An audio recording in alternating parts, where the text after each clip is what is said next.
मानुषात्तैर्यमुप्रेमि दैवीं वाचय्यच्छामि अनादिसुखरूपता निखिलदृश्यनिर्मुक्तता निरन्तरमनन्तता स्फुरणरूपता च स्वतः त्रिकालपरमार्थता त्रिविधभेदशून्यात्मता मम श्रुतिशतार्पिता तदहमस्मि पूर्णो हरिः निगमजलधि मंथोद्भाविताद्वैतवादं कलिज जनहितार्थं क्लुप्तशब्देवतार्चं विमत विपिन दावं ध्वस्त जाड्यंधकारं गुरुवरमहमीडे शंकरं मस्करिन्दं श्री गुरुभ्यो नमः। अत्र समेषां बोधाय मया देशीय भाषेन प्रवर्तीयते। हम जो दो वाक्य बोलते हैं उसका सार सब लोग समझना है, सब लोग आस्वाद करना है, इसलिए हिंदी में बात करने के प्रयत्न कर रहे हैं। आज शंकराचार्य जयंती। हम लोगों का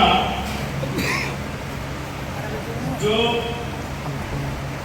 मत है, धर्म है, उसका कोई संस्थापक नहीं है। एक एक धर्म में एक एक संस्थापक होते हैं, लेकिन हम लोगों का धर्म का कोई संस्थापक नहीं है। क्यों? संस्थापकों पैदा होने के पहले ही वो धर्म है, सनातन धर्म। सनातन धर्म का संस्थापक कौन हो सकते हैं? लेकिन दूसरों को लेकर हम लोगों को भी संस्थापकों का कुछ परिचय करने की इच्छा है तो हम लोग शंकराचार्य को बोल सकते। क्यों? एक समय ऐसी स्थिति थी, पूरे प्रपंच में पूरा वेद विरुद्ध पाखंड मत पूरा छाए हुए थे। न तीर्थों की महिमा है, न क्षेत्रों की महिमा है, न धर्म की महिमा है, न देवता की महिमा है, न नियम है। अब वो ऋणकृत्वा इत्यादि सिद्धांत ही चलते थे। उस समय कोई मन में शांति से नहीं थे। उस समय ब्रह्मा, विष्णु, इंद्र ये सब लोग भगवान के पास जाकर शंकर जी से प्रार्थना किए। तो कैलाशवासी शंकर ही अपने जटाओं को वहाँ ही रखकर अपनी गंगा को ज्ञान गंगा रूप में धारण करके, अपने किशोर को दंड रूप में धारण करके, अपने अर्धनारीश्वर भगवती को अरुणा, भगवती का नाम, उस अरुणा को देवा रूप में धारण करके शंकराचार्य जी शंकर ही आए थे। कोई टीवी में बताया नहीं आज यह त्योहार है, लेकिन भीड़ आ रही आचार्य के अनुग्रह से ही। अतः अद्वैतवाद से ही मन में शांति मिलती है। उस अद्वैतवाद को पूरा वेदों का मथन करके निकाले हैं उन्होंने। निगम जलधि मंथोद्भावित अद्वैतवाद है आचार्य शंकर। उसके बाद साधारण जनों का अद्वैतवाद समझना थोड़ा कठिन है। उसके साधन रूप में बहुत धर्मानुष्ठान भी किए, धर्मानुष्ठान का उपदेश किए। कलिज जनहितार्थम क्लुप्त शब्देवतार्चं शंकत स्थापना की थी उन्होंने।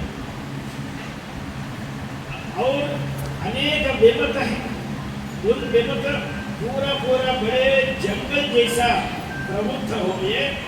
उन जंगलों का भस्म करने के लिए दावात्म्य रूप में वो प्रकट हो गए। अतः विमत विपिन दावम ध्वस्त जाड्यार्थकार ऐसे गुरुवर को हम प्रणाम कर रहे हैं। गुरुवर महावीरे शंकर नमस्करि। विष्णु ब्रह्मेन्द्र देवैः रजतगिरिजटात् प्रार्थितः यः अवतीर्य शाक्यादि उद्दामकण्ठीरवनखर कराघात संजात मूर्छा छन्दोधेनु वेद रूपी धेनु है। वो बौद्ध चार्वाक जैन आर्हत इत्यादि दुर्मतों का अनेक दुष्ट जंतुओं से भयभीत होकर वो गाय कहाँ जाएगी, वो मूर्छित हो गए। ऐसा मूर्छित होने वाले गाय को अपने सूक्ति अमृत वर्षा से भगवान ने उसको अभय देकर आज तक अच्छे से रख लिए।